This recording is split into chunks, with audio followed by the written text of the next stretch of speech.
रोहन की नई नई नौकरी लगी थी और उसकी पोस्टिंग एक गांव में हुई। गांव से थोड़ी ही दूर पर एक बहुत बड़ा और पुराना घर था जो कि बहुत साल से बंद पड़ा हुआ था।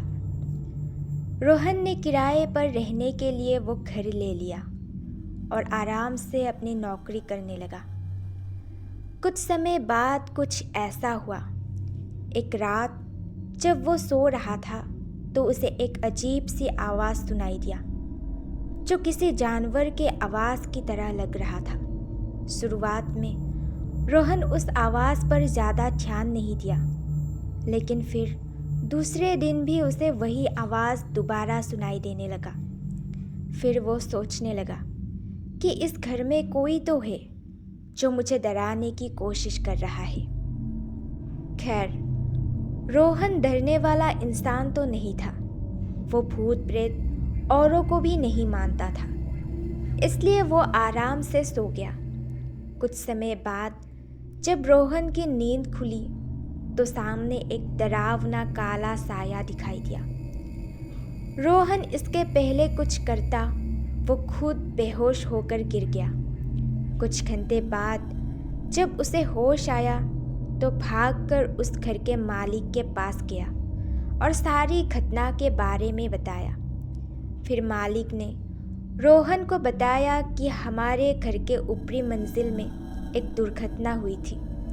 बहुत साल पहले यहाँ एक लड़का रहने को आया था, लेकिन इस गांव के कुछ लोगों ने उसके साथ गलत व्यवहार करके उसकी हत्या कर दिए थे। तब से लेकर आज तक किसी को उसकी लाश का पता नहीं चला है। कई लोग तो ये भी बताते थे कि रात के समय इस रास्ते से अगर कोई जाता तो कभी कभी उसकी डरावनी आवाज़ सुनाई देती थी, लेकिन उसे अभी तक कोई देखा नहीं है। रोहन मकान मालिक की पूरी बात सुनने के बाद यह सोचा कि यह सब कुछ केवल एक कल्पना और बकवास बातें हो सकती है, क्योंकि वो भूतों में विश्वास नहीं करता था। इसलिए वो वहाँ से चुपचाप अपने घर चला गया। कुछ दिन बाद रात के समय लगभग 11 बजे के करीब रोहन खाना खाकर टहल रहा था तो उसने देखा कि चारों तरफ अंधेरा छाया हुआ है और माहौल एकदम शांत है। फिर उसकी नज़र दीवार पर गई और देखा कि घर के सारे दीवारों दरवाज़ों पर जानवरों की तरह कुछ निशानें बनी हुई थी और बहुत से वस्तुओं को बिना किसी वजह के अलग अलग जगहों पर रख दिया गया था।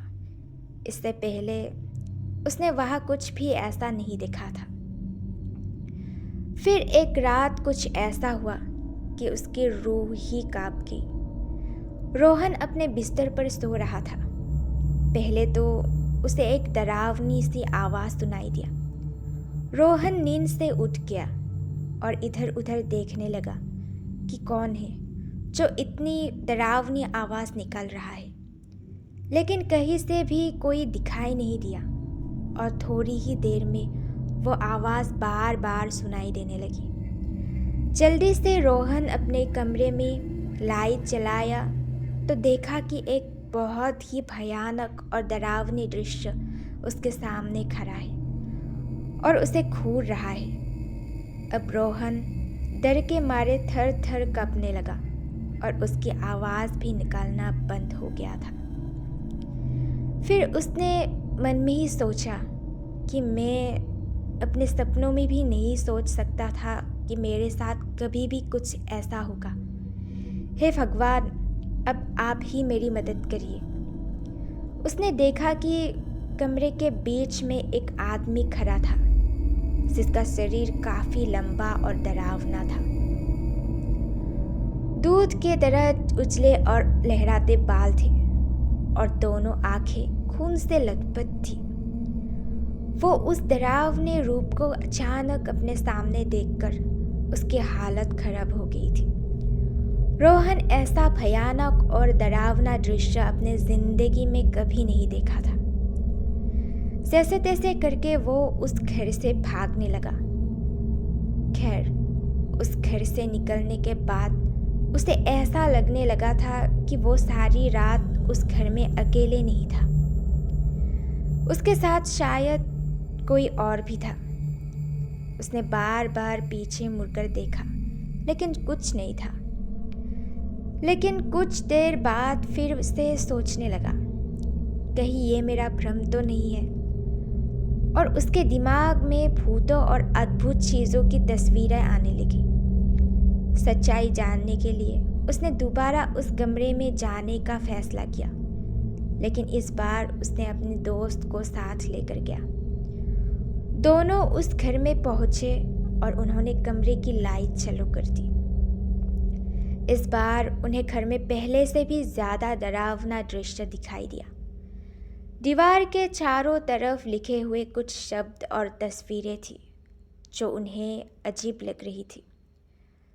फिर उन्हें घर के एक कोने में बहुत बड़ा लोहे का बना हुआ एक डिब्बा दिखा।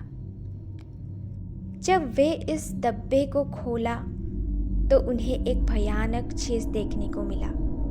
उस डब्बे में एक आदमी का लाश पड़ा हुआ था, जिसका सिर कटा हुआ था।